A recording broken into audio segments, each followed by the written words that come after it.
یعنی وہ تو سود دینے والا تو بیچارہ مظلوم ہے نا, وہ تو اپنی جائز کمائی میں سے دے رہا ہے, آپ اس کو کیوں کہہ رہے ہو کہ وہ مجرم ہے بیچارہ؟ جب تک دونوں کا اتفاق نہ ہو وہ کانٹریکٹ وجود میں آتا ہی نہیں ہے. تو ایک طرف کو آپ قرار دیں کہ تمہارے اوپر سخت وعیدیں ہیں, تم اللہ اس کا کوئی دشمن ہو, تمہارے اوپر لعنتیں ہیں, تمہارے اوپر فلاں, رشوت لینے والا مجرم ہے, دینے والا آپ بظاہر پیش کر رہے ہیں اسلام کی تشریح, لیکن آپ اس کو مذاق بنا کے پیش کر رہے ہیں. اور یہ ایک ایسا موقع ہے میرے خیال سے جس کو کہیں ڈیفینڈ بھی نہیں کیا سکتا. سمجھدار حلقات کے اندر, سرکلز کے اندر آپ اس کو ڈیفینڈ بھی کر سکتے. کیسے آپ فرق کر رہے ہیں دو چیزوں کو؟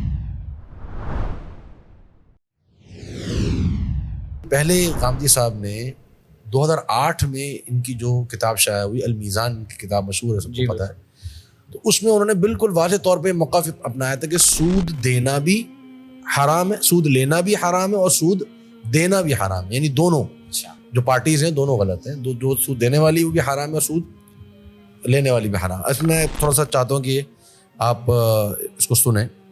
یہ غامدی صاحب کی 2008 کا جو میزان ہے اس میں ایڈیشن جو ہے اس میں کہتے ہیں کہ جو سورہ بقرہ کی ان آیات میں جو سود کے متعلق ہیں, ان آیات میں سود خوروں کے قیامت میں پاگلوں کی طرح اٹھنے کی وجہ قرآن نے یہ بتائی ہے کہ وہ اس بات پر تعجب کا اظہار کرتے ہیں کہ اللہ نے بیع و شراء یعنی خرید و فروخت کو حلال اور سود کو حرام ٹھہرا دیا.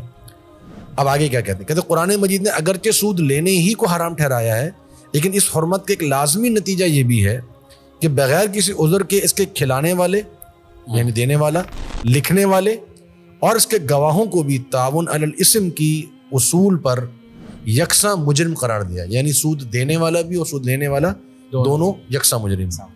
پھر آگے کہتے ہیں کہ چنانچہ جابر رضی اللہ عنہ کی روایت ہے کہ لعن رسول اللہ صلی اللہ علیہ وسلم آکل الربا وموکلہ وکاتبہ وشاہدہ وقال ہم سوا.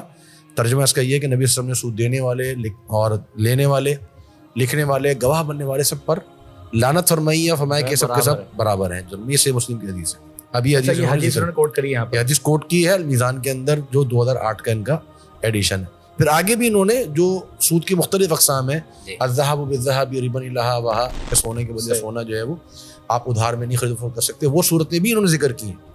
حالانکہ سود کی یہ وہ صورتیں ہیں کہ جو صرف اور صرف حدیث میں ذکر ہوئی ہیں, قرآن میں ذکر نہیں ہوئی ہیں, ایک ڈیٹیل ٹاپک ہے. لیکن اب آ جائیں آپ جو ہے وہ ان کا ارتقاء کی طرف. ٹھیک ہے, اب یہ ارتقاء ہو رہا ہے 2018 کے بعد 2015 میں ایڈیشن بدل رہا ہے. اب ایڈیشن بدل رہا ہے. ٹھیک ہے, اب یہ آ رہا ہے مقامات میں. مقامات ان کی جو کتاب ہے اس میں یہ لکھتے ہیں کہ سود دینے پر کوئی اعتراض نہیں کیا جا سکتا. پہلے وہاں کیا لکھا, یکساں مجرم. یہاں کیا لکھ رہے ہیں, سود دینے پر, اور یہ 2015 کی بات ہے, ارتقاء ہو چکا ہے. ٹھیک ہے, اس لیے کہتے ہیں کہ اس لیے کہ سود کی حرمت اکل الاموال بالباطل کے اصول پر ہے, اور سود دینے والا کسی کا مال باطل طریقے پر نہیں کھاتا بلکہ اپنی جائز کمائی کا ایک حصہ قرض کے معاوضے میں قرض دینے والے کو ادا کرتا ہے. یعنی وہ تو سود دینے والا تو بیچارہ مظلوم ہے نا, وہ تو اپنی جائز کمائی میں سے دے رہا ہے, آپ اس کو کیوں کہہ رہے ہو کہ وہ مجرم ہے بیچارہ؟ ٹھیک ہے نا, تو سود دینے والے کو تو آپ کچھ نہ کہیں, خالی کانٹریکٹ پہ سائن کیا اس نے, کانٹریکٹ پہ سائن کیا تھا اور اب دے رہا ہے. ٹھیک ہے, بیچارہ. کہتے ہیں سود کا مسئلہ قرآن میں ایک سے زیادہ مقامات پر زیر بحث آیا, مگر ہر جگہ دیکھ لیجئے اس نے یعنی قرآن نے ایک لفظ بھی سود دینے والوں کی مذمت میں نہیں کہا بلکہ انہیں مظلوم قرار دیا. یعنی سود دینے والے کو اللہ تعالیٰ نے مظلوم قرار دیا ہے. ٹھیک ہے, نبی صلی اللہ علیہ وسلم نے سود کھانے اور کھلانے والے دونوں پر لعنت کی ہے. ٹھیک ہے, لعن النبی صلی اللہ علیہ وسلم آکل الربا وموکلہ. اب آپ ذرا سنیے گا, کہتے ہیں اس میں لفظ موکل آیا ہے.